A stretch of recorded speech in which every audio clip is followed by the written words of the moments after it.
Hey everyone, and welcome to another episode of Broken by Concept, episode 177. We've got Nathan Mott, we've got Coach Curtis. Now, I wanted to talk about the appreciation of small details for a second here, Nathan. Now, this is something we've been very vocal about. You know, every second episode we're talking about, it's all about the details. Let's get into the details. Make sure we're getting specific. We're really trying people to stray away from general questions. Always like, okay, you know, you can have your questions are cool, but it always helps to get that next level. Get examples. Right. Let's get specific. And I think it's very easy for that to get that sentence to become a bit of like a buzz sentence. You know, it just doesn't mean much anymore. And I think that because we're very repetitive and we strongly believe in what we say, I think that I'm potentially concerned about people not even really understanding what it means. I think that, how about this, Curtis? We need to make sure that we're constantly bringing weight to that sentence, that saying, get into the details again and again. Because, yeah, even for me, like I just say, it's like, well, we've got to get into the details. It's like, it could be, because I think anything gets memeable. Well, because this is the thing, Nathan, because when you say that, you have a very clear picture about of what that means, what that means in this context. But for someone listening, and I think we need to be very careful of this, is that they might have no clue. What is getting into the details have anything to do with this situation? How would the details change my take or my read on this particular situation? So what I want to do is I want to show two clips, okay, for a second. Now these clips they're going to be kind of polar opposites. One is where the details were done very well, and that leads to an advantageous situation. And one of them is where the details are not done well, and that leads to a bit of a disastrous situation.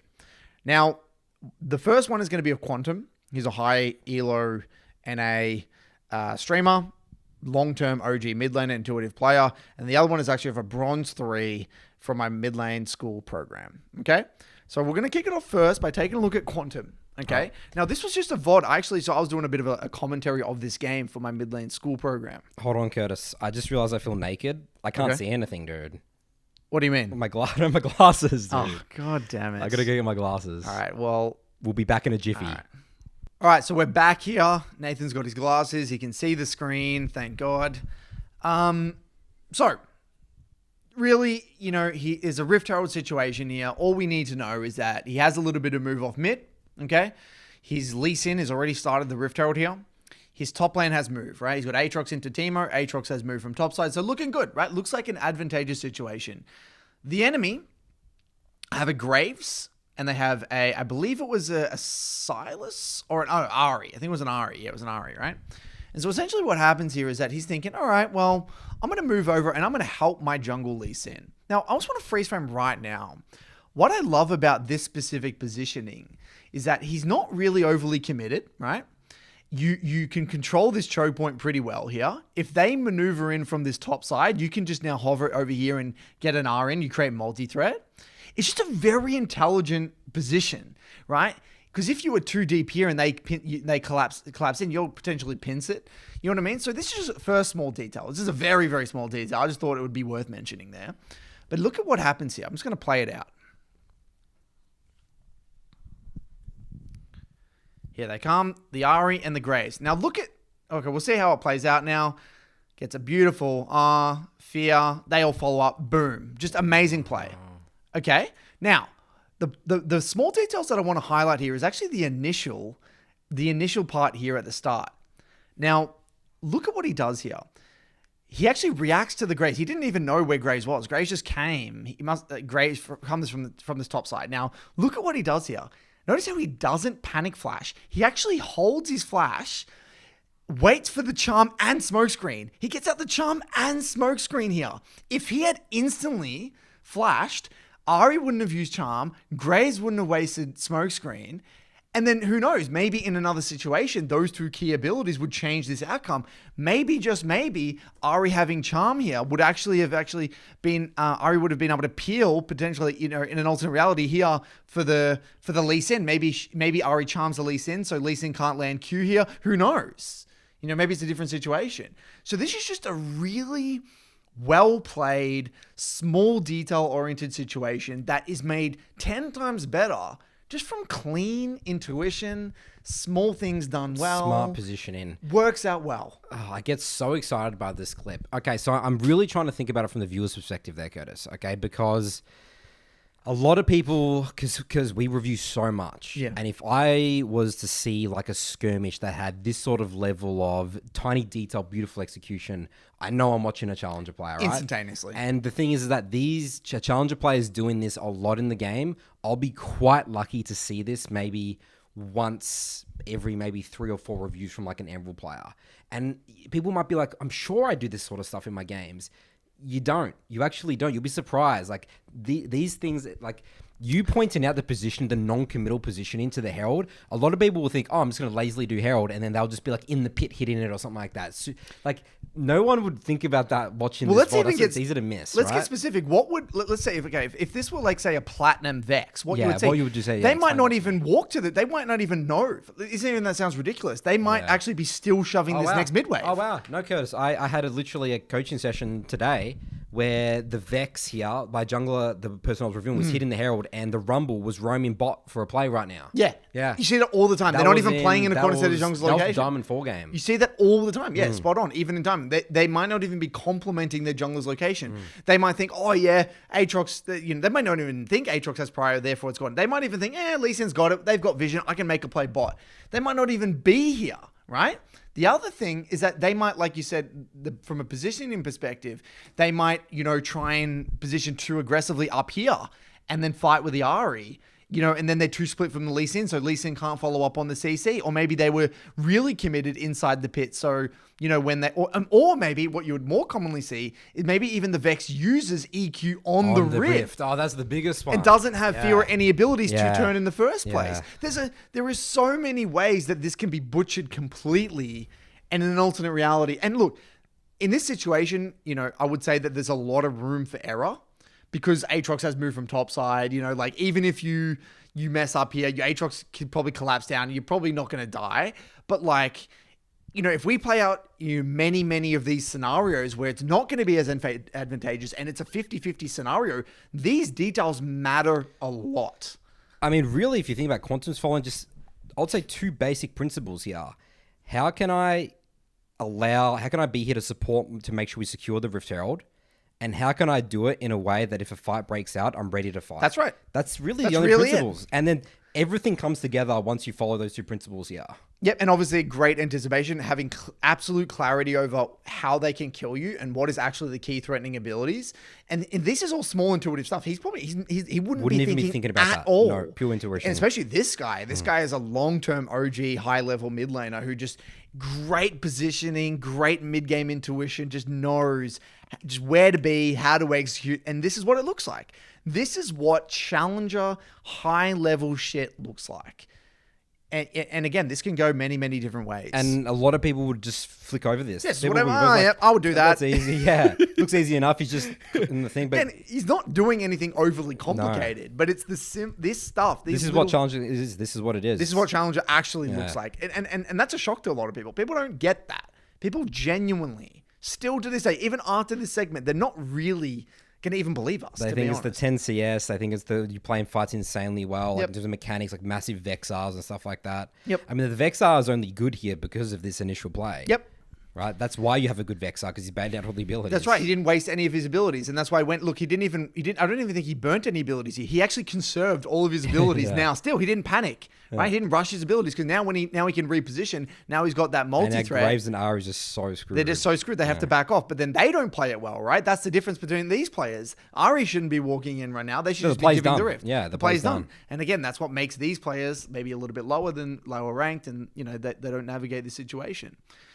So I really want to now contrast this with a bronze 3. Now, obviously, that's a big jump in rank. Obviously, we're going from challenger. I was expecting us to maybe ease it into maybe an emerald, but Curtis, we're going okay. We're going to the depths here, right? Yeah. And I just want to kind of show people what bronze skirmishing looks like. I think it's a bit jarring, but this is the difference. Now, this was a bronze 3 Kassadin. He's in a great spot, right? He's 2-0, actually farming pretty good. Great CS. Right? Shout out to Alados. We actually did a MLS specific, kind of below plat shout out to Alos and Tim, who put together a below plat Kassadin guide. So very kind of tailored to the below plat experience. Anyway, so if we freeze frame right now, he's moving to essentially a skirmish in the river, in the jungle here. As you can see, Lee Sin's really low, right? He has a Morgana jungle here. His AD carry is kind of sitting on the tower here, so he moves over. And like Lee Sin's just there doing the Gromp. He actually doesn't even see the Lee Sin. So I just want to freeze. That's the first thing, right? This is the first thing. He legit doesn't. I asked him. He's like, I didn't even see the Lee Sin, right? He tunnel visioned on the Orianna. His eyes were only on Orianna. So he can't actually process a lot of information here. Like he legit forgets that the Lee Sin's low just on Gromp right there, right? That's the first thing, right? Then the second thing, Morgana Qs. So now Orianna's rooted. But he panics and then he Rs and he doesn't get in R range. So he doesn't get the R damage. Yeah. And this is really important. You got first strike, you got 3 stacks. So this is your 3rd stack R. That's a lot of damage that you've just missed. Yeah. Right? So boom, doesn't even get the R damage. It's a complete panic. And I don't even think he doesn't even auto W. He doesn't even use his W, I'm pretty sure. Look, just walks up and just autos. Doesn't even use the W. That's a lot of missed damage. And then as a result, we have to go back in a second time and then like take so much longer to kill the Orianna. Then the enemy AD carry supporter coming here. And then he R's in thinking that the Misfortune is going to like just run in blindly into the bush here. We'll rewind here a little bit. Sees the MF and the Maokai and just R's in. Oh, because he thought he was anticipating her to run into the bush. Yeah, but MF's never gonna do that. No. Like you just kind of know, even though like you could, and even if you're unsure, you would just wait a second, just relax. Like patience. That's where patience really kicks in. And it's not even about what you do. A lot of the time in these skirmishes, it's about what you don't do. Right? Even just the difference between like holding your ability for an extra second, holding your ability for an extra half a second sometimes, and then now he just R's in by himself. Completely split from the team, gets Maokai ulted, and now the situation's just ugly. It has to flash out, and now we're just in a shitty situation. You know what I mean? So there's so many things there, so many little things, right? The lack of understanding of Morgana's root bind duration, lack of mental stack to be able to process multiple low targets. I mean, even holding of abilities, missing abilities. Even having a priority target in mind can't properly do the damage on them as well. That's right. And I know this is obviously a bit of an extreme example, like kind of, going from challenger to bronze, but, and we're all somewhere in that spectrum, right? We're somewhere in between, but this is why the details matter, and this person might come to the, I'm not going to use him as an example, but let's say an average, say silver player or gold player says, I always get bad teammates, or, how do I win when I get 4 trolls? And then you look, and this, I'm like, well, let's get into the details. This is what we mean. This is what we mean. You play this a little bit differently. You one-shot the Orianna, you get a double kill, you kill the Lee Sin. You don't RN, so you conserve your flash. That makes you win the next fight. The game's different. Boom, just a one situation.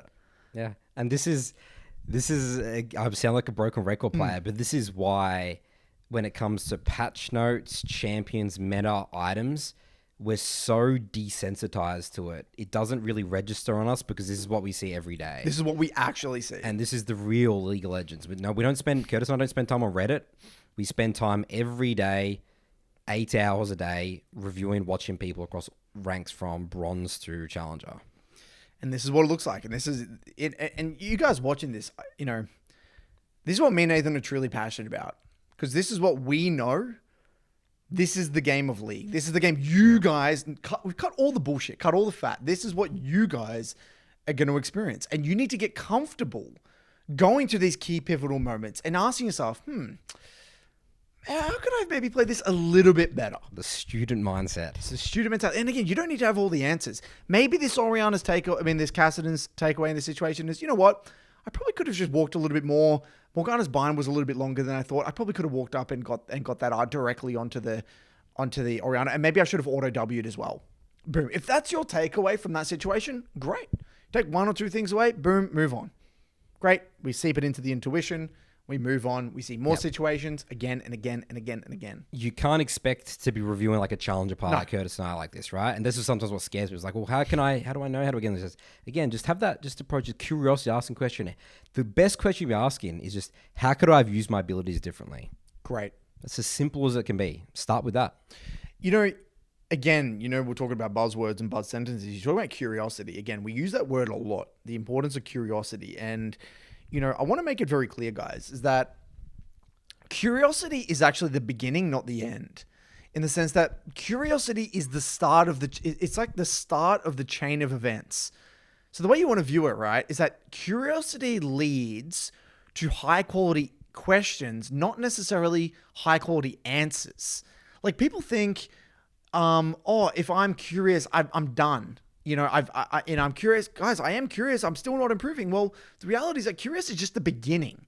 If you're curious in your reviews and you're going over these situations, what that would look like is that, again, it leads to high quality questions such as, how could I have used my abilities differently here? How could I have been more impactful in this fight? How could I have been harder to kill in this fight? How could I have done more damage in this fight? These are high quality questions. Now, we may not have all the answers, but just simply by raising those questions, you're planting that seed in there that's going to grow over time into something amazing. But it just starts by watering it every day. Think about it. Curiosity is kind of like, is it the watering of the plant or is it like the plant itself? I think it's the watering of the plant. I think curiosity is like kind of the watering of the plant and the plant being your intuition. And you're just kind of watering your tending intuition a little bit. Yeah. Okay. Over time, and asking good questions, and then boom, it grows into something amazing over time. I'm happy with that analogy. That's really the way it goes, guys. So, yeah, and hopefully this inspires you. And this is what I want this podcast to be about: getting excited about the game, getting inspired. And I think we all need sometimes a little bit of inspiration to put us on the right track. Absolutely. It's always, I love these type of examples, Curtis, because again, that's really when we have these type of examples. This is what the BBC is about, trying to get people, again, as you said, more excited about the game. We're trying to push people away from general thinking. Again, meta items, all that sort of stuff. And, League's so fun. And this is what you mean, Nathan. You keep saying this all the time. Yeah. League is so fun. You love the game. This is why. Yeah. Because you could spend so much time breaking down your decisions, whether it's the key macro decisions or, the way you played a team fight. And that's what makes League exciting. There is basically an infinite amount of things that you could be doing better or differently in a game that will change the outcome of the game. I mean, Vex positioning on that wall for the Herald, that's just so fun. That's beautiful League of Legends. I don't care about anything, but just her positioning there. Great positioning. Oh, God, I love League of Legends. Moving on? Yep. We'll go to one of my topics, Curtis. All right, so moving on here, Curtis. Score. Top right of your screen, score line. I have a bit of a story here. Doing a live coaching session on my stream with John. He's a very seasoned veteran in my Salted program. He's a Hecarim player. Going through this whole live coaching, really just focus. What's next? What's the next to play? Okay, here's speed, tempo. Come on, John. Go to this side wave. Here, take this farm. 10 steps per minute. How many levels ahead of the enemy jungler? 3 levels. Cool. And it's like, okay, mistake here. Okay, we misplay this fight here. And then we're at 22 minutes. And it's sort of a bit of a really big lull state. And John looks up and I look up. And he's like 11-1 or something like that. And we're just both shocked. Wasn't even looking at the score. I had no idea. The way that the intensity I was sort of pushing in the stream, and what I really like to get is just, again, your score is a result of your decision making in the game. It's not the other way around. It's like, I'm playing to have a good score here. It just comes naturally. That's the beauty about League of Legends. And the stream and the Twitch chat and me and everyone was like, shocked, like, oh, wow, oh, geez, okay, we're 11-1. Like, this game's not as hard as, like, I'm making the game seem it's really hard, but it's not because he's 11-1. And I thought that was such an interesting observation about how thrown away, because we made lots of mistakes. There's lots of, I mean, it was pretty good, but, definitely could obviously be improved. He's an around Emerald 1. But it's just sometimes shocking to see when you have great decision making, the result of the score on the top right. I have noticed in general how different you and I, like when we play, how unaware we are of the actual score. Like, I'm talking not even necessarily about your own score. I'm talking about even the game. Like, you see how many kills your team has versus their team. Like, I have noticed in reviews where people say, I felt really stressed. And I said, why? Well, what's hard about this game? And they said, oh, but look at the kills where we're 15-2. I'm like, the game state's actually fine. Yeah. Like, it's like, they don't have any dragons. They haven't got Rift. We actually stole Rift here. they don't have a way to push the pace of the game. Your farm, you're scaling fine here. You got a good farm. Like in my mind, when I look at a game set or feel out a game set, it actually has very, very, very little to do with the actual amount of kills on both sides. The priority information that I'll be looking at is I press tab. The first thing I'll check is items. Great example. Did a review today. Gray's had a really good game, sort of popping off. He was 202, right? And he had Yomus. And the Camille on the enemy team, top, was 1 and 3. And he's like, oh, cool. Super easy. I have Yomus, 2-0. Fights him, gets solo kill, lose 1-1. And then we tab. He has Triforce. The Camille has Triforce. Where's the score matter there? You know what I mean? It's so easy to get baited by your own score and stuff. Tab, check the items. Simple, but effective. That's what I'm doing. I'm looking at people's items. That's actually more the strength. It's like, how we talk about gold unspent in inventory. So one of the biggest problems in our reviews is people running around the map with too much gold. Gold doesn't mean shit until you spend it. Yeah, it doesn't mean anything, dude. I think in terms of key information that you look at, I think objectives. I definitely look at objectives a lot, like whether they have a dragon or 1 or 2 dragons. How many dragons do we have compared to them? Because then you know whether you can concede or contest. Exactly, You're thinking about that's that, huge. yeah. So that's like a game-changing piece of information. Items, definitely. I think levels are quite important for me. Yes. For me personally, like I mean, if I see that my bot's like, I actually look at farm a lot. For some reason, I do look at farm. Like if I see my tops down a lot of farm.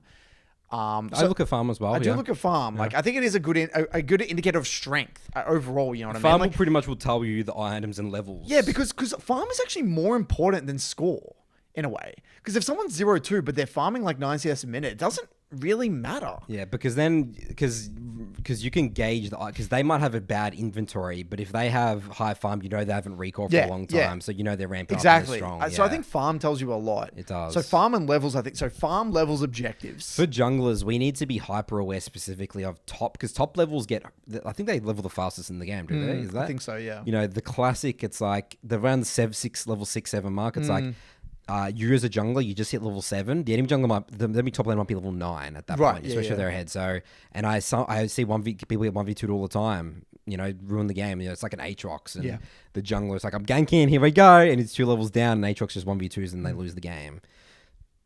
Yeah, 100%.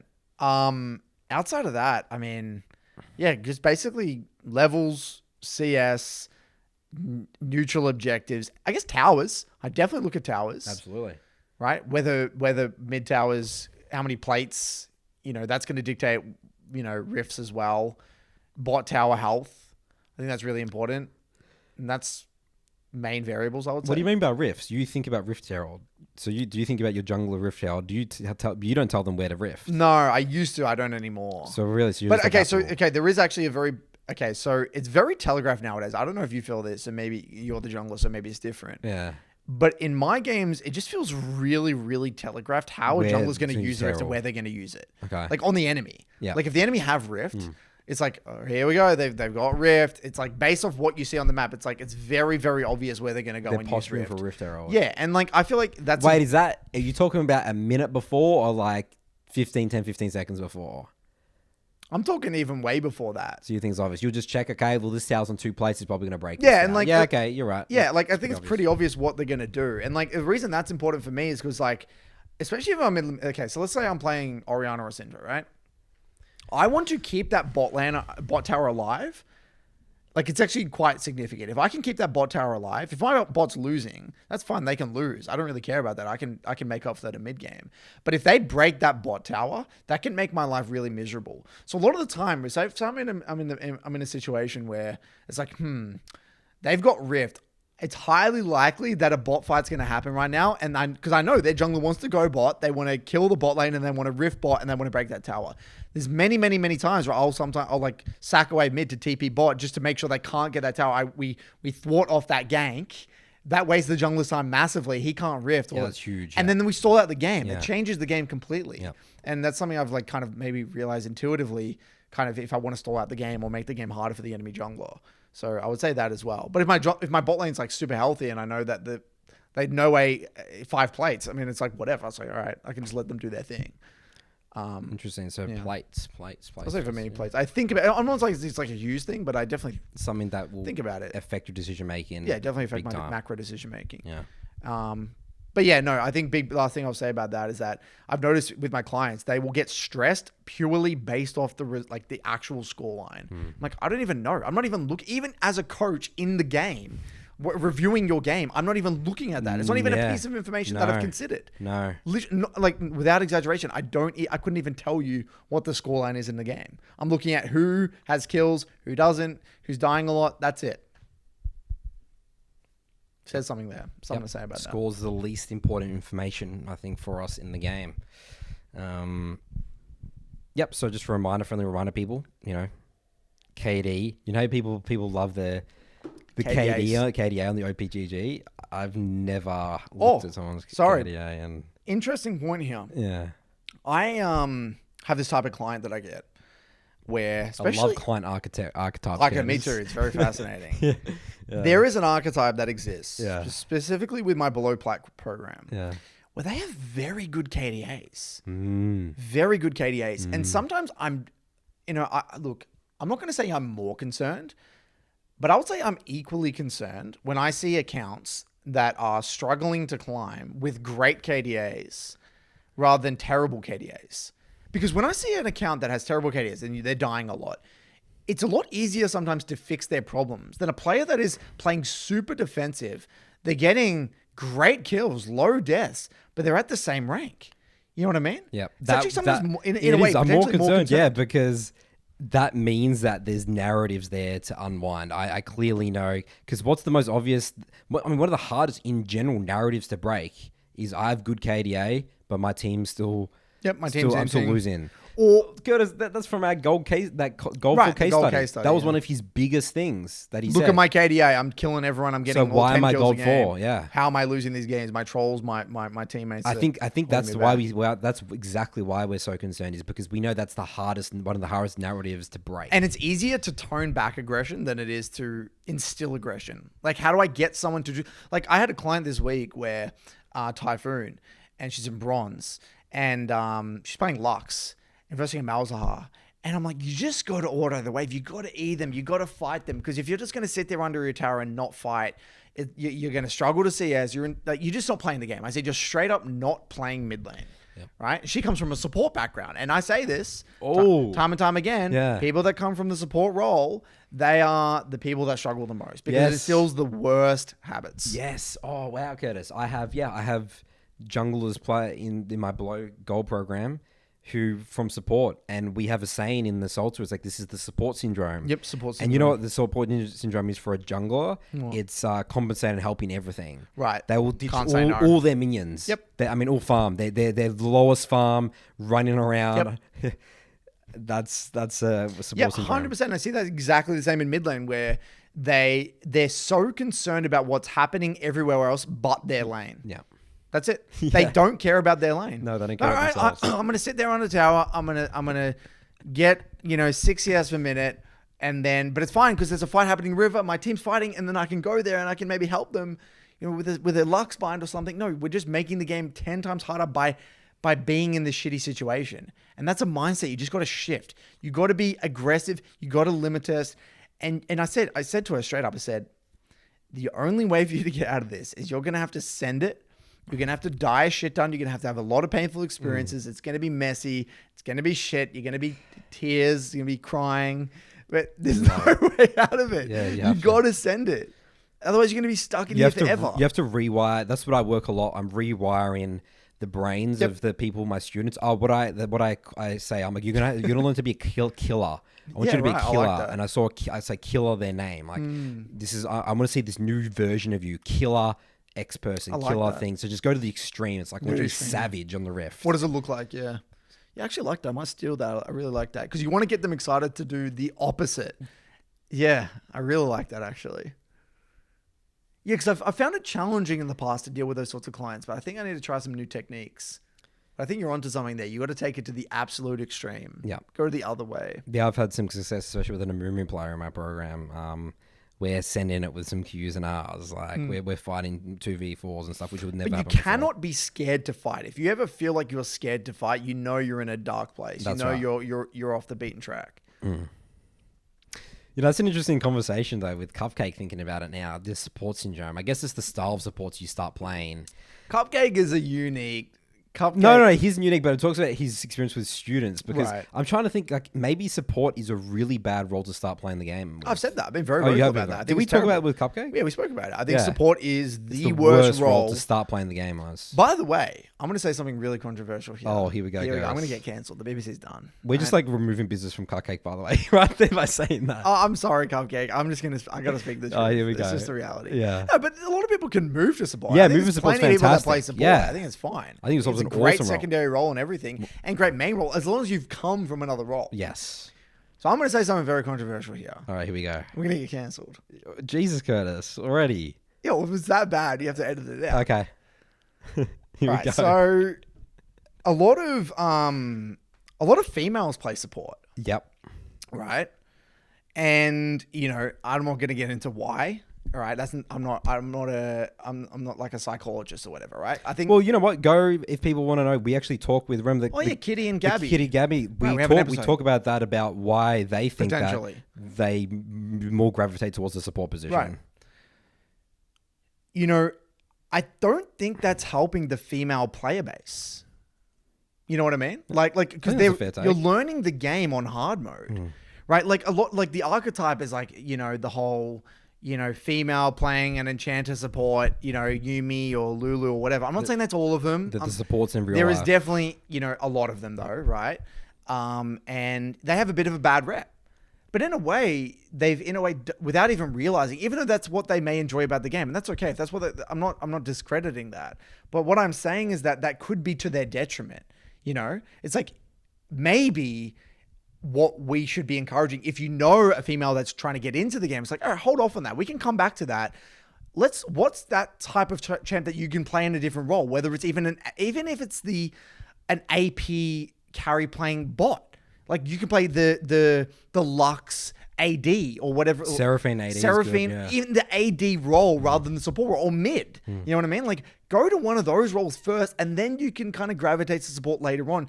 If you start with support, it's very, very, very hard to improve at the game. And you're going to instill incredibly bad habits. Imagine learning the game, Nathan.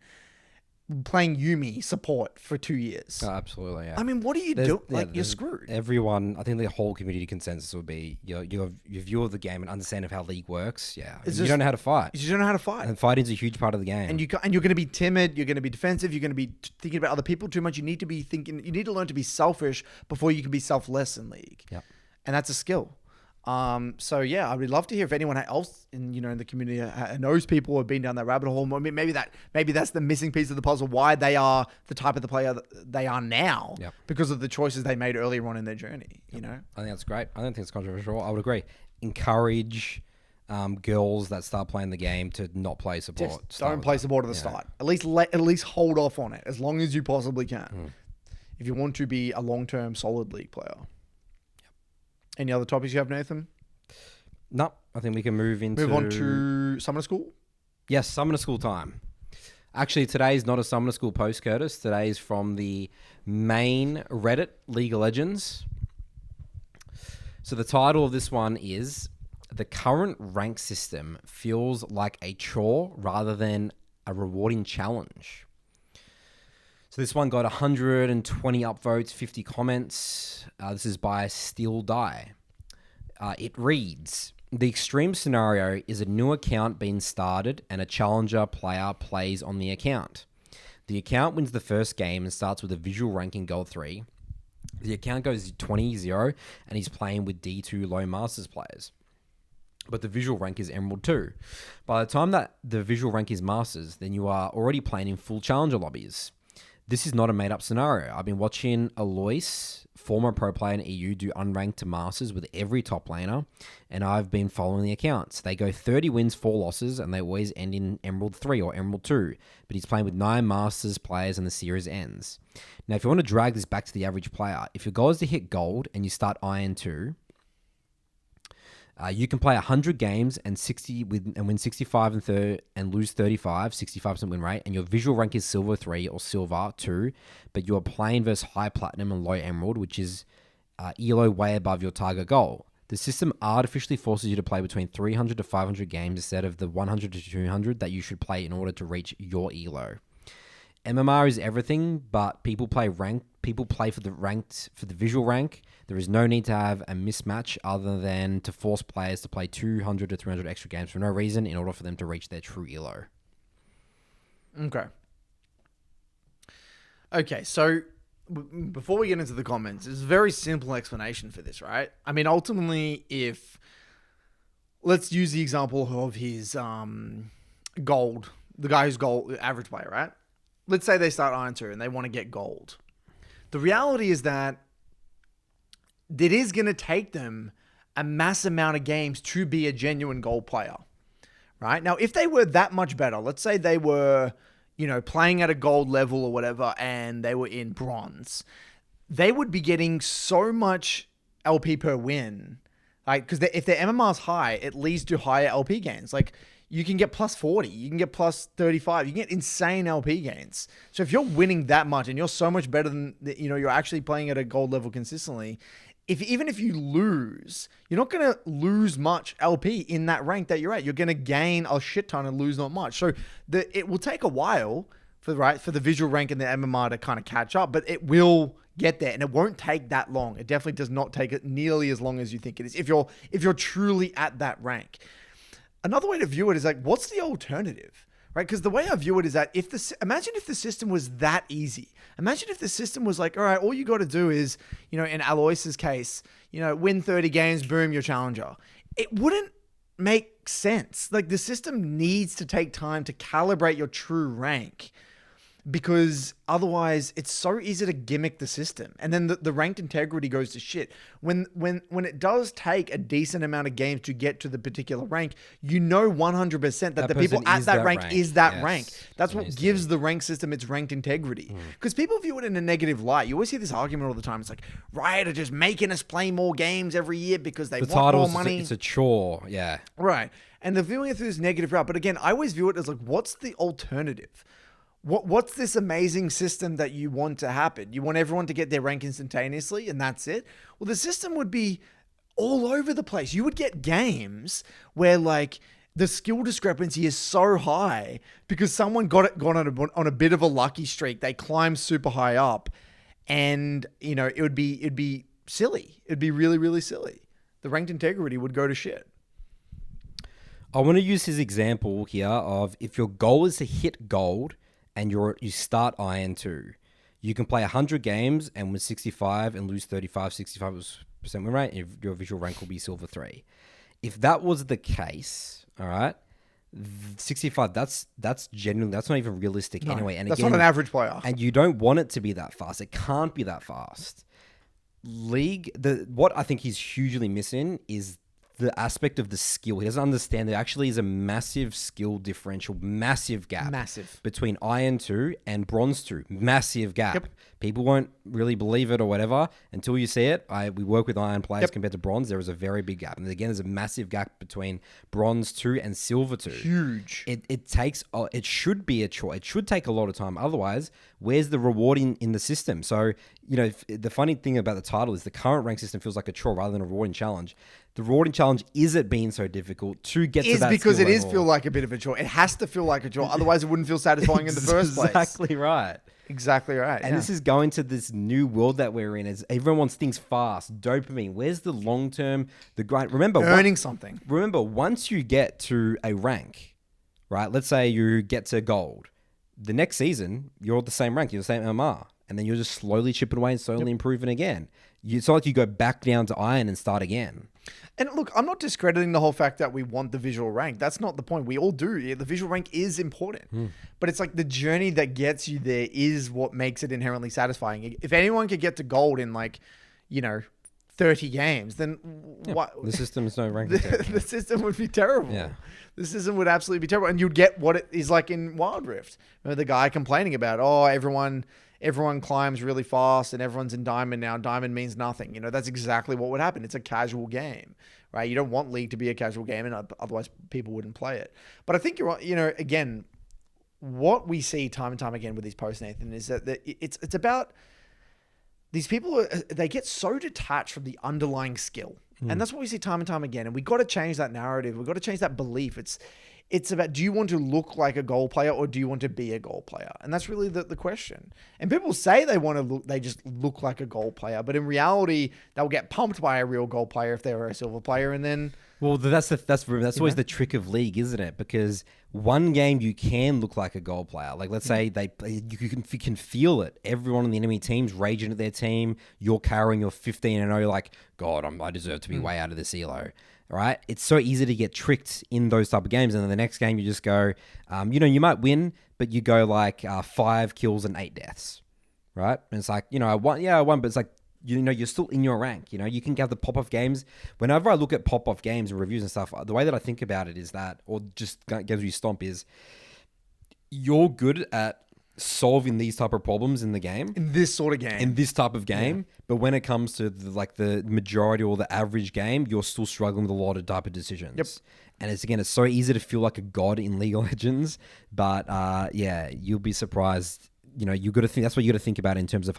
That's why it has to be hundreds of games. Yeah, it has to be a large sample size. Yep. Otherwise, the rank system can never know where to put you. Did you want to read through any of the comments or on? No comments. No Curtis. comments. We're not going to get influenced by comments. We're only. This is our opinion, Curtis. All right. All right, Curtis. All right. So moving into Curtis's clips. Let's get into the details, guys.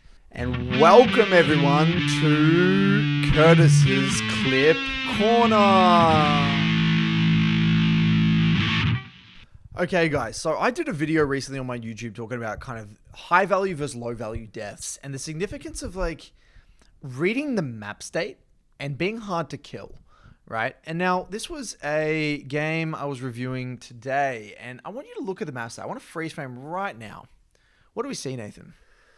Oh, I see Graves recalling, Yep. and I see Volibear recalling, and I see the enemy, your bot lane, literally at your tower. So this is what I call a red light. It's a red light right now, and I think about who's the only person on the enemy team to kill right now. It is the Veigar going, hey guys, look at me.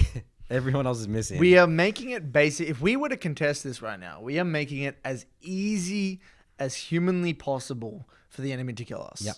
You're the only option for the enemy team. We are literally the only option, right? And what do?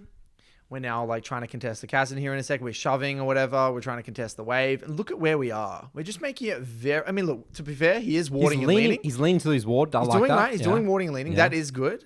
But, we are versing a Hecarim, right? And if we're going to verse a Hecarim and look at where the wave is because we're shoving it. Why are we shoving? What are we even going to get from shoving here? Like, what are we actually going to get from shoving in this situation? And this is the thing, right? If you were to die here, what can your team do off this death? Nothing.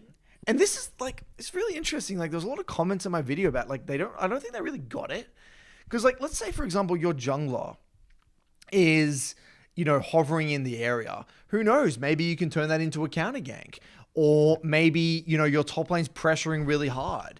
Maybe your top lane, your jungler could make a play topside knowing that where the Hecarim is. In this scenario, nothing good can come from this death. Yeah. I think why is because people need to know when the green light's going to happen. So the green light is going to happen. So what's going on with bot? It's going to be bounce him back because once the wave crashes the tower, generally it always bounces back, right? So on this next wave bot, you're going to have a bit of a green light, okay? The enemy team is when Graves gets on the map in general, gets back to his these two camps, then we have a green light. So or when Volibear's pressuring topside as well, and these are all things that would make it more of a green light. Because I would say it's like there is an orange light in a way, right? Yes, there is an orange light, yeah. Right, where things are kind of in the right place. It's not like crazy green light, but it's like this is definitive red light. But like if Volibear would be pressuring, say Graves or like maybe around here, like say maybe on red, that's like an orange light maybe. It's like it's like caution, slow down. It's like play with caution. It's not fast. It's like, okay, Yeah. I got this priority. Let's dive. That's like a green light type stuff. Yeah, we're 100%. ready to go. Yeah. Just be wary, essentially. Seth, and this is where, again, I'm absolutely obsessed with miniature lull states, like these times in between the waves. And this is when we need to be processing this information, guys, right? This is where we have the opportunity. We have the freed up mental stack. We're not interacting with anyone. This is where we need to be looking. And this is what I mean by calibrating the map state. What I mean by calibrating the map state is where is everyone? What is everyone doing, right? That information alone, remember, guys, it's not about what this information leads you to do. It's about what you don't do. And that's been, again, this message that I keep on saying. And again, I love this clip corner because we can actually show, in this case, what would it lead us to not do? It would lead us to not touching this wave, not contesting this wave, letting the wave come out to us a little bit, take a chill pill, let your jungle come back on the map, and then Bob's your uncle. We're in a somewhat good position. Bob's your uncle. So how about, what's the takeaway, Kurt? Some sort of word that can, I like that saying of, identify moments when you're the only option to kill. You're the only person on the map that is killable for the enemy team. I even keep it even simpler for mid laners, like depending on the rank, right? Let's say this is a gold or even a platinum. The way I view it is baby steps in my program anyway. You're not going to go from, I don't even use my lull states, I don't even know what a lull state is, to I'm going to be hyper aware of where everyone is in the map at all times. You're going to take baby steps. So typically what I would say to most people is, all right, let's just be a little bit more aware specifically of our jungler's location. Just jungler. If you can just know where your jungler roughly is on the map in those lull states, that's going to give you a pretty rough indication of kind of what you can and can't do. So that's why typically I would start, if this was a gold player or a platinum player. All right, well, here, what's your jungler doing? Right? Even if let's just forget Volibear, forget your bot lane right now. If your jungler was basing, potentially a bit of a red flag. If your jungler's pressuring topside, okay, that's interesting. Or my jungler's invading raptors, that's even more interesting. You know what I mean? Your junglers, as a mid lane, I say, your jungler's location alone gives you a lot of information about what you should or shouldn't do. Yeah, it's a big part of your gameplay. Big part of your gameplay. Because it's the opposite for me. Because then what I'm doing essentially is I'm thinking about the enemy team's rotations to the people that are going to die. Like, so I'm always saying, okay, you need to be anticipating, because let's say the Veigar is the only option here. What's your trade for them using resources on to kill this guy? So a lot of the time in my reviews, I'm saying you've got to anticipate your team dying, so then you know what potential options you have. Because if you don't, then you're react mode and you're already hitting your camps, and too late, you've missed the invade or the counter jungle window. So if you're the Graves here, you'd be thinking, all right, my Veigar is going to die. Yeah, so what specifically you say? You need a ping that he's going to die first? Yeah, I don't really say the pinging much. What rank do you say that? Because obviously in plat you probably wouldn't, but like, is there a rank where you would just adapt to my teammates, because sometimes your teammates' deaths are inevitable because their waves are in certain states, or I could just tell the way they're playing, or they're playing a type of champion that is just greed pushing. Well, like what about in this situation? Let's say this was a Master Tier Graves. Yeah, I mean, yeah, ping. I don't know. Is that an expectation? Would you, if you're in your prime, you're playing your best League of Legends, would you ping Danger mid here? Wow, I don't think I would actually. Surprisingly. Okay. But I think I should. I think that's pretty big. It's pretty obvious, isn't it? Pretty obvious. Maybe it's easier to see it in this moment hindsight, because we're making a big deal about this clip. Right. But I'll probably just miss this, or like I'll be like anticipating this guy dies. I'm actually not sure. I think I ping a lot. It's hard to tell, right? I think I ping a lot. Context in the game. Oh, I think I also ping a lot. I can't remember what I'm pinging. Like I just have intuitions with pings at this point. My pinging is pure, just intuition. Like I'm not thinking about my pings that much. I'm like, okay, spam ping. This is this next. This is what's going next. Like I would to answer your question, would I be expecting? Yeah, I can't say I would, no. And even for maybe like Diamond, maybe Master Plus, but even Diamond, I think I wouldn't be expecting them to be pinging this. Just adapt. Okay. Which is very interesting. Maybe I certainly something I'm going to look for. I might get back to you after a week. Because I just think about my reviews. I don't really... Nah, it's more in the mid-game. It depends on the stage of the game. At 8 minutes, no, not really. No, wait, no, yeah, I'll be danger pinging the river here. I'll be telling people to do that. Because they has, Veigar... 2 minutes, I probably think my Veigar's a little bit safer as well. He's leaning towards the right side. I don't know. I'll get back to that. More questions than it answers. Yeah. But I know that there is many situations in my reviews that pinging doesn't help the situation, and you need to be Yep. there need to be a play. And I can think about many examples, even in my games in Challenger, where pinging's not going to help the situation. I need to be prepared for them to die and trade something off. That's just a reality. That's fact. I know that's the case for 100% to be true. Love it. All right, mailbag time. Moving on. Away we go. Welcome back for Nathan's mailbag. Jingle, jingle, jingle song. Alrighty then. Our first question here comes from Ben. The title of this email is Mistakes and New Builds. Hello, beautiful coaches. This season, I hit my goal of getting to gold for the first time. Have you never really taken ranked seriously before, despite playing since season 5, which is 2015? I wanted to share one major thing that helped me the most. After listening to your show, I was intrigued by the idea of end of review mistakes. Besides League, I mostly play non-competitive single-player RPGs in most of these games. When you make a mistake against a boss or enemy and die, you just respawn and go back and try again like nothing happened. I realized I was treating League the same way and not respecting the impact of mistakes, especially early in the game. In League, if you make a mistake, you have to live with the consequences of that for the rest of the game. Once I realized this, it really helped me to play with intensity and recognize how my early mistakes were affecting the mid and late game. Curious to hear your thoughts on this. Yeah, it's really interesting, right? Because there's so many games where that whole snowballing aspect just has nothing to do with it. It's not even in the game at all. It's not a mechanic inside the game, right? We kind of take it for granted because we've played the game for so long. Yeah. We've internalized this kind of end of review mentality for so long now. We can't even envision what the alternative would be. Yeah, in terms of like improving and being conscious. There is no other. Yeah. This is why the end of review process works, because we've found there's no other way to teach the game better than It's this. actually a groundbreaking technique. Like, I've always kind of taken it for granted how effective that technique really, it's the mindset behind the technique, right? Where yes. it's like Respecting the snowball nature of the game. Yeah, respecting that snowball nature and like getting your shit together, because you know that if I slip up, I lose my intensity, I lose focus, I check my phone, I alt tab, I die, I'm screwed. But you know why it's still so foreign in the League community? Because people can just play at their level or autopilot in the early game. You can still win the game in the mid game, right? You can 100%. win those games. So that's why, like, you're actually not. Yeah. You're not. There's not. Imagine if it was like League was so brutal. That brutal, one mistake you're done. Yeah, like the games just. But you still, the enemy will throw and stuff. So that's League. That's the Yeah. thing about League. It's tricking you all the time. It's tricking you going back to like the games that you go 15 and 0. wow. Yeah. It tricks you that It you tricks can you so you easily. can make early mistakes. You can win the game with lots of early mistakes. It's sending you so many mixed messages. That's why it's isn't the it? hardest game in the world. Yeah, It is. It actually is sending you mixed messages 24/7. Yeah, You can win a game when you're 0-3. you can play perfectly and lose a game. You can play. Yeah, you can be 3-0 and lose. You can have a terrible lane phase, but team fight well and get a bounty and win.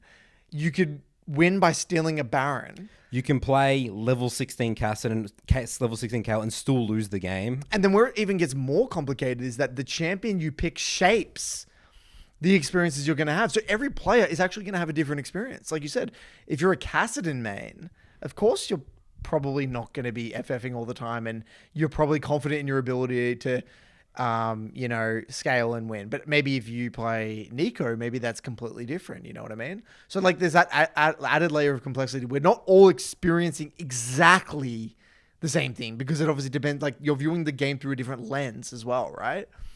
So yeah, you're spot on. The game is consistently tricking you at every turn. And you're only able to identify what the tricks are when someone like kind of explains it to you. Like, this is what's happening.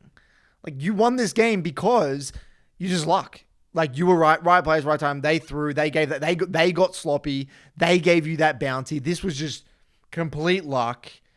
We played this game out 100 times. You're going to lose 80% of them. You know, like, and that's unless someone's telling you that, you could go down a complete wrong rabbit hole. And that's why people, mental boom, emotional thing, that pretty much League's the hardest game. Yeah. Yeah. Yeah, no, it's definitely a good reminder. You know, we forget about this, Nathan. we do forget about it. We actually do take a lot of what we know about the game for granted, and we lose sight of that. Like there are people that don't even have, they don't have this background in League. Yeah. Well, it's interesting for me because I've had a bit of, again, a wake-up call reality check because I've sort of making more public content more recently, and my whole live coaching on my Twitch stream is the whole end of review thing. And even on my new YouTube channel, I have like end of reviews, like an intro. People get shocked by it. Still, they come to my Twitch chat. It's like, what is this? Why? How does this work? Why do this? And I have to explain also. So we're still got to be well aware that this is still a very foreign concept in the League community. Still very new. Yeah, and no other coaches talk about this. No. Yeah, no, because and specifically, by the way, why no other coaches talk about it is because the model of their coaching. They're doing a 1 hour game reviews. I'm doing a 1 hour coaching session, and you got to get their values for money. Well, in reality, no. Like sometimes a review is only going to go for 10 minutes, and there's no point, or 15 minutes. I can't sit here and look at you playing 0-5 Nico in the mid game. There's no point. And there's not much point. There's not much point to solve the problem. And it's hurting you. It's hurting the client. It actually is hurting the client by doing so. To try and problem solve. How do I win this 0-5 zillion game? You shouldn't be winning those games. This is not in. You shouldn't even be in your wheelhouse. You shouldn't be putting the effort into figuring out how to win these type of games. Yeah, actually, by the way, on this, I think it's a really important topic. I had a Vigar review today. I think it was actually that Vigar clip. And the game was just like a really, really hard game. Like he ended up farming 10 CS a minute, getting to 3 items, whatever. And I'm like, look, we can get into this, but the game is just hard. You had 2 losing sides. Early game went to shit. Like we could problem solve this, and we could maybe shot call and do some stuff. This is not the reason you're at your rank. That's right. Yeah, This is not important. My saying is like we could problem solve this, but it's like solving some crazy equation like this. We're doing like calculus here. Like let's relax. Let's just do some basic algebra to play some principles so we can have more consistency in our platinum games. Yep. Spot on. So he actually has a second question in his email. So second question, I have a question about builds. At the beginning of this last year, I was playing a lot of LeBlanc. When Static Shiv came back, the 80 LeBlanc build started to become popular, but I stayed away thinking that Riot would nerf it into Oblivion. 80 LeBlanc feels very different from AP, and I didn't want to spend time learning all the differences if they were just going to get rid of it. However, it took a very long time to nerf it out of popularity, and I felt like I was wasting the potential of my champ by not playing this version. Even now, it seems a lot of one tricks and high-low streamers still build Static Shiv and play a more split push oriented style. What is the BBC philosophy on trying new builds like this, particularly ones that largely change the champion's function and role in a game? Other examples I can think of could be AP versus AD Kai'Sa, Tank versus Lethality Sion, or AP versus Tank Gragas. Thanks for all you do, Ben. Yeah, it's really frustrating. It's hard. I feel so sorry for the LeBlanc players. Like their champ went through the shit, and I'm like you.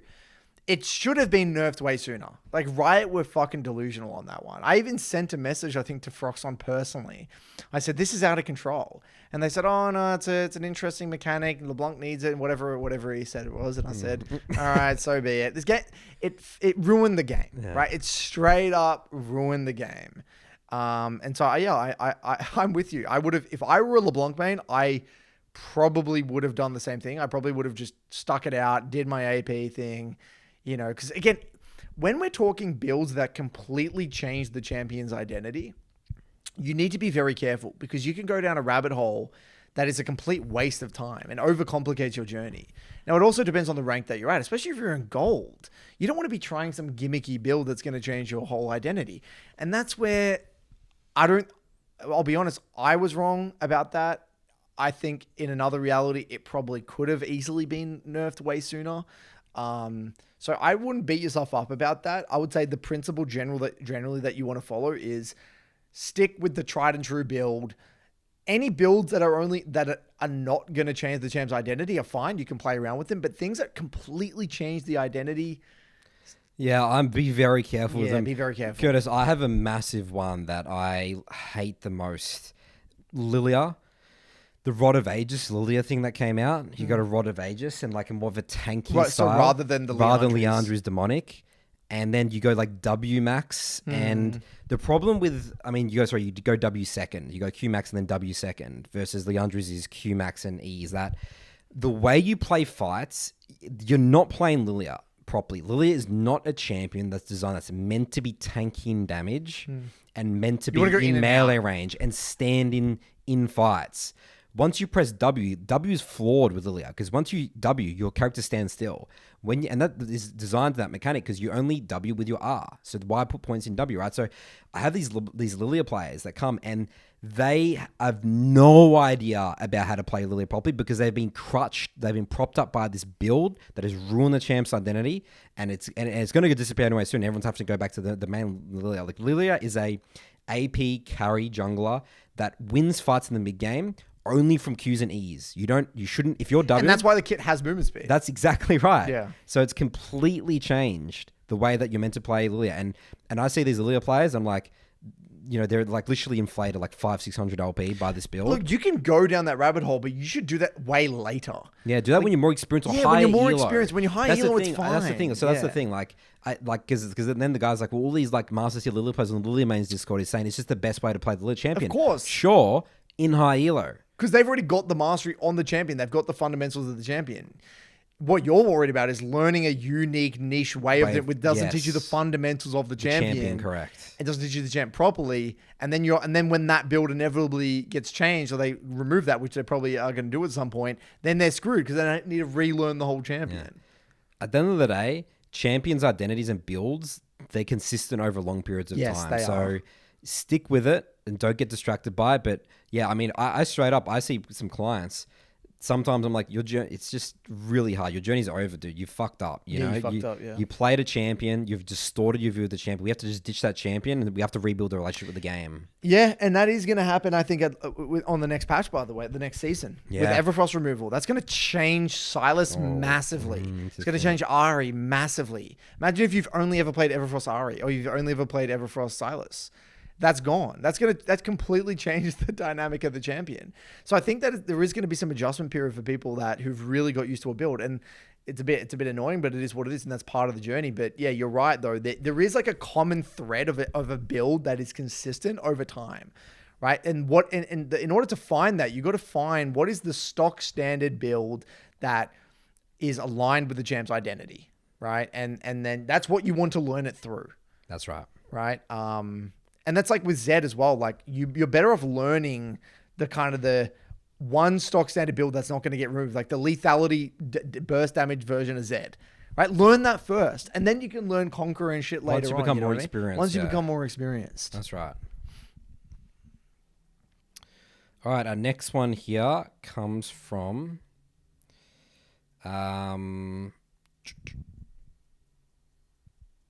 Chris.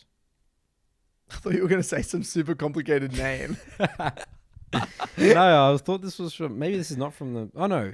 Wait, what? Oh, my bad. This was a quote at the end. His name is Chris, but it's not the person who wrote it. Because it's right at the end. Like, you know what I'm saying? Right. It's all right. All right. Okay. Anyways. So this one's from Matt.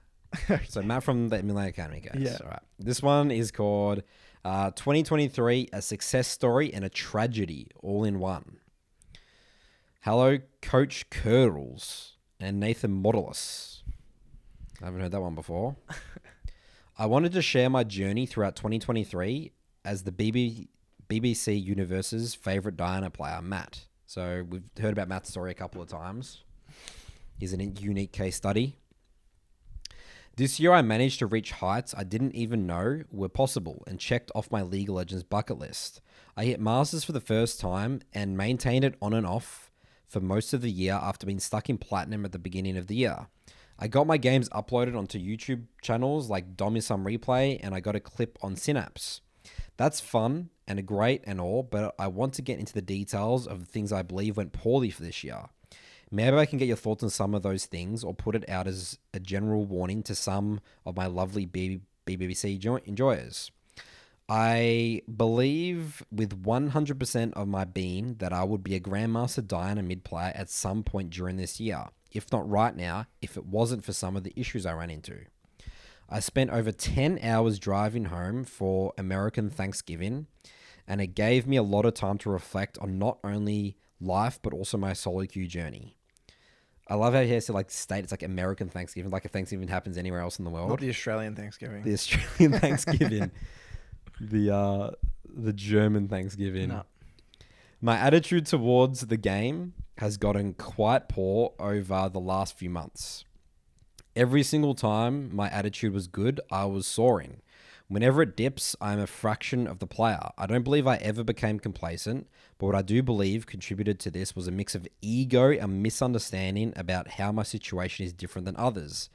I'd see streamers and real life friends be able to maintain their rank or even climb playing demon blocks of 7+ games in a row, where my process had to be very strict and almost completely in line with what the BBC 3-block process looks like. It may be bitter at times. Why do these guys get to play whenever they want or however long they want? The answer that I have settled on isn't even on anything fancy along the lines that they aren't improving as quickly or they aren't playing below their elo. What I came to is they aren't me. Different things are going to work for different people. This feels like the ultimate solution to let me go at my own pace and let other people do whatever they want. The worst active decision that I made throughout the year was immediately as I hit Masters as a Diana mid OTP, my school's League of Legends team wanted me to play for them as I'd grown to a lot higher of a rank than the person who was initially the mid laner. I feel this one decision to say yes to this request set me back months of progress. This is joining his school. He must be in a college team. I didn't even practice champions in solo queue outside of my one trick, but what I did was I practiced random champs in scrims and games, and it completely killed my confidence. It ate away at my time while I also had a job and was finishing up my final terms of university. I knew that I wouldn't perform well off Diana, but thinking something versus seeing it happen elicit two completely different responses. A final major issue that contributed a lot is that I started focusing a lot on the outcomes to things. I started the process of applying to jobs after I had graduated, and I was initially doing great and getting a lot of responses. Surely enough, I started to focus on the outcome of a job offer over the process of applying to a job. With that, I was making worse resumes and applications, which led to less interviews, and in time, the same outcome-focused mindset bled into my League of Legends journey, which also suffered. Looking at it now, my mental is completely eroded. It is still significantly better than even 1.5 years ago, but a far cry from where it was 7 months ago. I think that this time I've reflected with will be proper fuel for the end of the year and hopefully something I can carry momentum with going forward. This year I've only been able to get anywhere near the success I have been with a good process, and thanks to Curtis and Nathan. This is the year I've progressed the most as a human being out of the 23 years I've been alive. Thank you. And here's a quote here from Chris Voss. When the pressure is on, you don't rise to the occasion. You fall to your highest level of preparation. Great quote. I love that. Preparation's everything. Yeah. I think what sticks out for me personally is the whole, you got to find what works for you. We're all different. We're all different. Comparison's dangerous. We talk about that a lot. Yeah. Yeah. But, and I think that you can sit there and you could try to intellectually try and break down why this person is able to play 9 games a day and be grandmaster while you're struggling in master playing perfect blocks reviews. It's not going to get you anywhere, right? It's not going to get you anywhere. And it really is about the process that works for you. And that may not be 3 blocks. It could be 2 game blocks. It could be 4 game blocks. It could be 5 game blocks. It could be reviewing before games, after games, reviewing only every second game, whatever. You got to find what works for you in your situation. And so I think that the fact that he's finally made peace with that, the fact that he's finally realized what it means for him, what process he needs to kind of undergo, I think that's huge. That alone, minus everything else, is absolutely massive. And then, the fact that you even seeing those kind of real life parallels, right? To getting sloppy with the process, getting sloppy with the effort rather than... I think you have to go through those experiences. It's not... people. You can't just go from 0 to 100. You can't be like, all right, this is me. This is my habits. This is what I've done for the first 23 years of my life. All right, here we go. I'm just going to do this. I just change my habits and I do this for the rest of my life. That's not how it works. That's not how it works. You get a little bit better, okay? You get some confidence, and again, then you go back into some bad habits, and then he says this year was... It's an adventure. It's like the classic adventure. It's like, again, we remember we did that episode about Lord of the Rings, and it's like they go through all these all these tumultuous events. Everything's looking good at one point, and then it goes to shit, and then it goes back to good, and then shit, and then at the end, you can look back. You've been through this massive journey, and that's what makes you the person you become. I'll tell you a story. I was at a like a little gathering thing. It's like a last month or 2 months ago, and there was a guy there. I never met this guy before, and he was a bit of an older bloke, and he used to be a bodybuilder, all right. And he was telling me about how he used to be a bodybuilder, and he started talking to me about all these, all the downsides. He's like, oh yeah, my body, obviously I'm not as strong as I used to be. I had this perfectionist mentality where I was nitpicking my physique, and I got a little bit too obsessed about my image, and I would, what's a body dysmorphia, and he would start to talk about just basically saying all these negatives. And I let him kind of finish his whole little thing. And then I said, but isn't that whole experience what made you who you are now? And I asked him a question. I said, if you were to go back in time, would you change how you did it? Would you change what you did? He's like, no, I still would do it, because that's why he was able to be this strong, mentally, emotional. And I started reading off all of the positives he was focused on of the experience. I'm negatives, like, dude, you did something that's really fucking hard. You pushed to insane strength. You've developed so much mental, like all this discipline, like sticking to a diet, sticking to a routine. These are things that very few people have experienced or have the knowledge as much as he would have. And then I'm like, yeah, sure, there's negatives, and we all go through tough times, but like, you wouldn't be a shell of the person you are now because you've been through this tough shit, And like, it doesn't matter what it is. It doesn't matter what you do. It doesn't matter. Like, we all are going to fail. We're all going to do dumb shit. We're all going to have setbacks. You're going to make dumb decisions and piss away months and years. But, that's life. You're not going to be this, at least you're going to be a much better version of yourself by putting yourself in these situations, trying and failing, than not trying at all. Imagine Matt. Imagine if he never tried in League. Imagine if he just played, Fortnite, never did anything, relaxed on a PlayStation, whatever. And then imagine the mentality he would have now instead. Wouldn't even be anywhere close. So, yeah, and he said that this year is the best progress he's made. So that's not a tragedy at all in my mind. No. I think, again, it's just going from, let's say he was minus 30 and now he's at like, maybe 10, 20. Maybe he still this picture of where he thinks he can be. But it's like we always say, what I say, there's the improvement journey. It's really ugly. It's a bit of I always do. And like a there's plane just thing crash. as a finished product. You're always working on it. You know what I mean? People just think it's like, okay, now's my self-improvement journey. Now's my self-improvement thing. And everything's just, it's just all the way up here. People think it's always sunshine and rainbows. Time is equally your best friend and worst enemy. Yeah.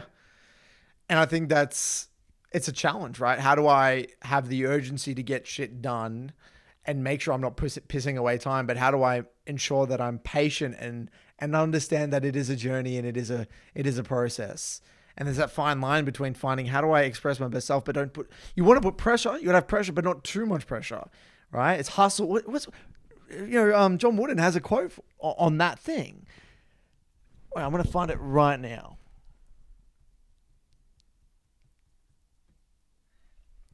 It's really it's on one of the, it's something like it's like hurry.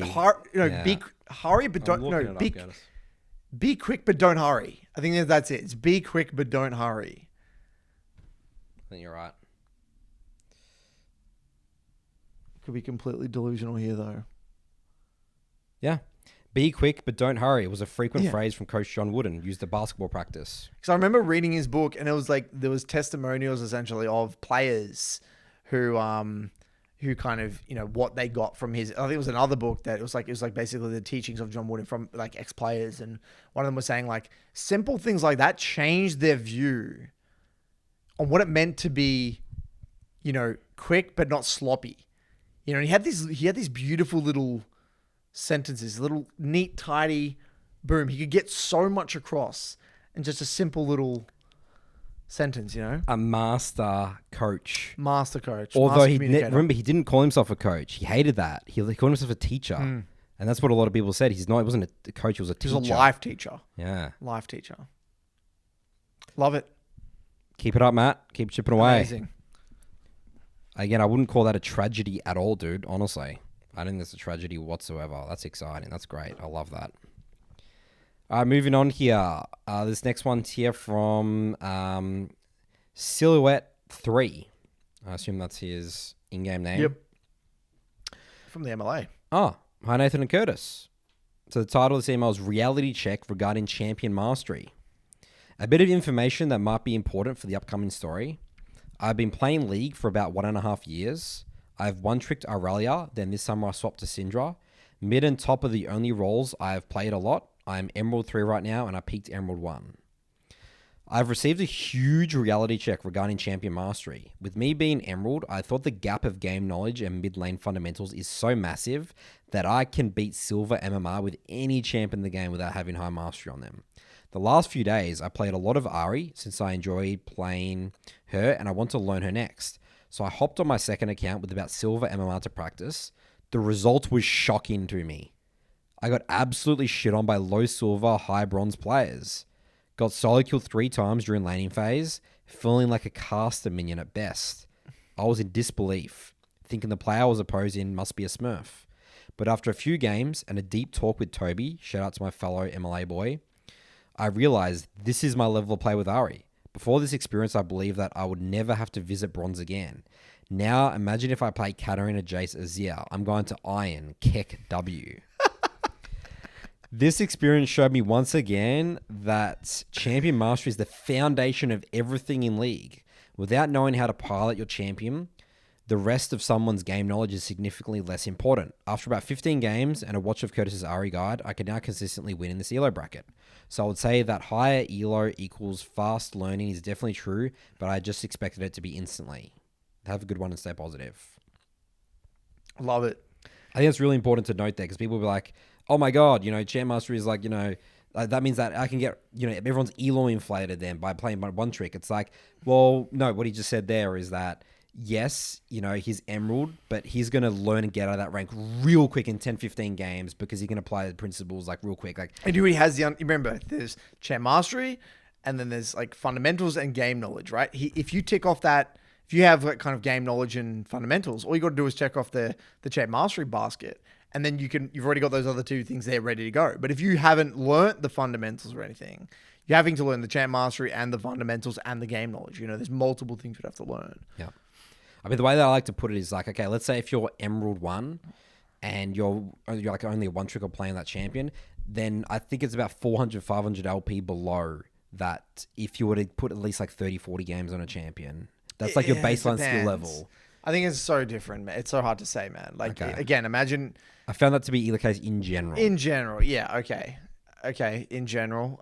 So I reckon that So you're saying that when it's an Emerald 1, let's say in your case, like an Emerald 1 Nidalee, yeah, they would be Platinum 1 Graves. Yes. In a short period of time. In a short period of time, right? Not instantly. No. That's with like 30, 40 games. Yeah. Oh, okay. Yep. Yeah, on average, yeah. Because your baseline skill level can get your champ up to speed quite well. And then that person will be sort of struggling. It's like Platinum 1, Emerald 4 games, they'll have to really put in effort to improve. It's not going to be smooth. I think that's a good ballpark. Is that figure. a good ballpark? That's what I found. I think that's pretty accurate. But that Nidalee example's horrendous though, Curtis. It would be a bit different because Nidalee's like one of the most mechanical intensive champs in the game. Right. Yeah, that's what I'm saying. I think that's where the champ specifics come into play, okay. right? Okay, well, like that you have might be a bit an Emerald different 1. then. Okay, so let me give you an example. Let's say you have an Emerald 1 Katarina OTP. Yeah. And then they try to learn, let's say, Oriana. Oh, maybe that's like 600 LP Yeah, difference. it could be a little bit different. That's what I'm saying. Yeah, roughly ballpark figure. Because Katarina's a way different style and much... Well, just completely different style. style. Like that's why I recommend people, if they're switching complete style from it, like, a hyper mobile assassin and then they're playing in a mobile mage, it's just a different mindset. You're playing a different game in a way. Yeah. But yeah, no, and I love those experiences. It's humbling because you're going to take that lesson moving forward forever. You're never going to forget the significance of Champ Mastery. And I think feeling it is really important. I think for everyone once in their journey, like Matt, he went, did the competitive, probably played all the gems he doesn't know mastery on, get shit on. Holy moly. Okay, yes, gem mastery. And now for Silhouette here, same thing. Going back, learning Ari, holy shit. Okay. And I think these humbling experiences are so important for just really developing that respect for the game. Yeah. And some people get scared by when we talk about the importance of Gem Mastery because they don't want to take the plunge to learn a new champ. But just be aware that it's going to take effort, but you can get there. You'll be surprised. Like, you can build really good solid champ mastery in about 100 games of intentional practice. But people forget, Nathan. Even people that have champion mastery, they really forget. They get complacent with how much they know. League players are very, very good at actually disrespecting what they know with their champion. They're professionals. Because they forget. They think that they actually completely disrespect the muscle memory they build with their champions. Straight up. Because they get cocky. They're winning. I'm winning in this elo bracket. It's like they don't even know what they don't know what they know. Right? They're actually unaware of what they know and how much they're actually doing with their champion without even realizing it, because it's all this muscle memory, intuition, things that they wouldn't even have to think about or they haven't thought about in potentially months, and they have to go through that journey again. And I think that it's so easy to get complacent with that. So easy. Absolutely. All right. Any other comments on that one, Curtis? That's our it. last piece that you're going to take away for this podcast, guys. Champion mastery is the foundation of League of Legends. Love it. All right. Good work, everyone. We'll see you next week.